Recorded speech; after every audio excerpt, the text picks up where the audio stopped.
한 편의 영화가 500년 전 역사를 다시 불러냈습니다. 스크린 위에서 되살아난 단종의 이야기가 이번엔 사람들의 마음속에서 잠들어 있던 충신들의 이름을 깨우고 있습니다. 검색창에 수백 년 전 인물의 이름이 오르내리고 한적하던 서원의 발걸음이 이어지고 있습니다.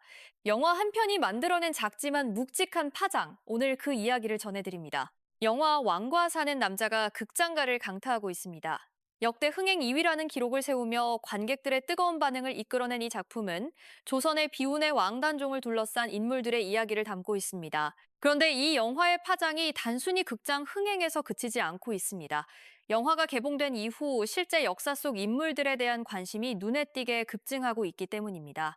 특히 주목받고 있는 두 인물이 있습니다. 바로 사육신 그대는 하위지와 너의 벗이요 생육신 임행전입니다. 누이요 두 사람 모두 경상북도 어머니였다. 구미 출신으로 단종 보기를 위한 충절의 상징으로 역사에 이름을 남긴 인물들입니다. 하위지는 선산 그 고마웠던 출신으로 시절을 단종 보기를 기억하고 도모하다가 발각되어 나는 길을 순절한 떠날 사육신 것이다. 가운데 한 명입니다. 먼 임행전은 훗날 구미고아 출신으로 세조가 즉위하자 벼슬에서 물러나 끝까지 절개를 지킨 생육신 중 한 명입니다. 세상이 바뀌어도 결코 신념을 꺾지 않은 두 선비의 삶은 영화를 통해 다시 조명받고 있습니다.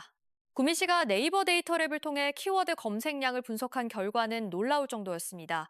영화 개봉 전인 지난 1월까지만 해도 하위지와 임행전, 사육신, 생육신 같은 단종 관련 인물을 검색한 건수는 하루 평균 10건 미만이었습니다. 그런데 영화왕과 사는 남자가 개봉된 2월 4일 이후부터 4월 13일 현재까지 하루 검색 건수가 최대 50건에서 100건으로 치솟았습니다. 개봉 전보다 최대 10배 이상 폭증한 수치입니다. 사람들이 영화를 보고 나서 극장 문을 나서자마자 스마트폰을 꺼내 검색창에 이름을 두드리기 시작한 것입니다.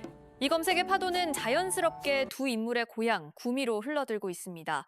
구미시 해평면에 자리한 월암서원이 새롭게 주목받고 있는 것이 그 대표적인 사례입니다. 낙동강의 절경을 품은 이 서원은 하위지와 임행전의 위패가 함께 모셔진 곳으로 평소에도 조용히 그 자리를 지켜온 곳입니다.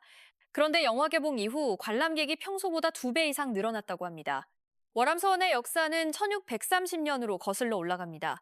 지방 유림이 고려 유신 김주와 함께 하위지 임행전의 덕행과 학문을 기리기 위해 직접 창건한 서원입니다. 그러나 조선 후기 흥선대원군의 서원 철폐령이 내려지면서 이 서원도 역사의 소용돌이를 피하지 못하고 회철되었습니다. 수백 년간 이어져 온 사림의 공간이 하루아침에 사라진 것입니다.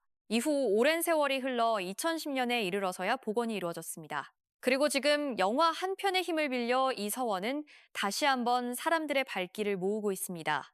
두 인물의 자취는 서원에만 남아있지 않습니다. 하나, 둘, 구미 셋. 곳곳에는 하위지와 임행전의 유허비가 세워져 있습니다.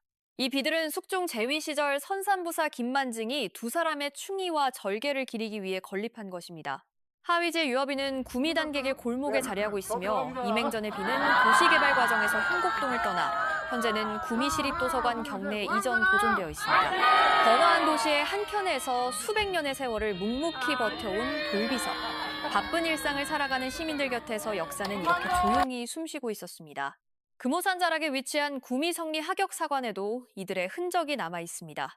이곳에는 하위지와 임행전의 사적을 기록한 경은실기와 사육신의 시가와 산문을 엮어 간행한 문집인 육선생유고 등 귀중한 사료들이 소장되어 있습니다. 단순한 전시를 넘어 이 지역이 얼마나 깊은 학문적 뿌리를 간직하고 있는지를 말해주는 자료들입니다. 구미라는 도시가 품고 있는 역사의 두께를 실감할 수 있는 공간입니다. 한편 구미시는 이 같은 역사적 자원을 살려내기 위한 사업도 활발히 추진하고 있습니다. 그 가운데 가장 규모가 큰 것은 선산장원방 조성 사업입니다. 하위지를 다시 포함해 과거 급제자 15명을 배출한 것으로 알려진 선산 지역의 다시 역사적 되어주면 의미를 기리기 좋겠구나. 위한 프로젝트로 총 사업비 120억 원이 투입됩니다. 지상 2층 규모의 전시관과 부속시설을 조성하는 것을 골자로 하며 현재 4월 기준으로 설계가 한창 진행 중입니다. 완공 이후 이 공간은 구미의 역사와 인물을 한눈에 만날 수 있는 새로운 명소가 될 것으로 기대됩니다. 또한 구미시는 매년 하위지의 호를 딴 단계 100일장을 열고 있습니다. 그의 학문과 충절을 기리는 이 전통 행사는 지역 시민들의 역사와 이어지는 소중한 문화적 통로가 되어왔습니다. 올해도 어김없이 이 행사가 이어질 예정이며 영화의 흥행 이후 그 의미는 더욱 깊어질 것으로 보입니다. 구미시 홍보 담당관은 영화 왕과 사는 남자를 계기로 지역의 역사 자원이 새롭게 조명받고 있는 것에 기쁨을 표하며 체계적인 보존과 활용을 통해 시민과 방문객의 관심과 이해도를 높여가겠다고 밝혔습니다. 충절과 절개를 지킨 두 선비의 삶을 현재화 있는 작업을 구미시는 앞으로도 꾸준히 이어갈 방침입니다. 이번 현상은 단순한 흥행 부수 효과를 넘어 한 가지 사실을 다시 일깨워줍니다.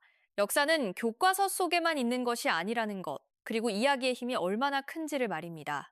500년 전 권력 앞에 굴하지 않았던 두 선비의 이름이 2026년에 검색창에 오르는 장면은 어딘가 묘한 감동을 자아냅니다. 잊혀졌던 이름이 다시 불려지고 닫혀있던 서원의 문이 다시 열리고 있습니다. 여러분은 어떻게 생각하시나요? 영화나 드라마 같은 대중 콘텐츠가 역사인식을 높이는 데 얼마나 큰 역할을 한다고 보시나요? 아니면 대중적인 재해석이 오히려 역사를 왜곡할 위험도 있다고 생각하시나요? 댓글로 여러분의 생각을 나눠주세요. 이 영상이 도움이 되셨다면 좋아요와 구독 부탁드립니다. 새로운 소식이 들어올 때마다 가장 먼저 전해드리겠습니다.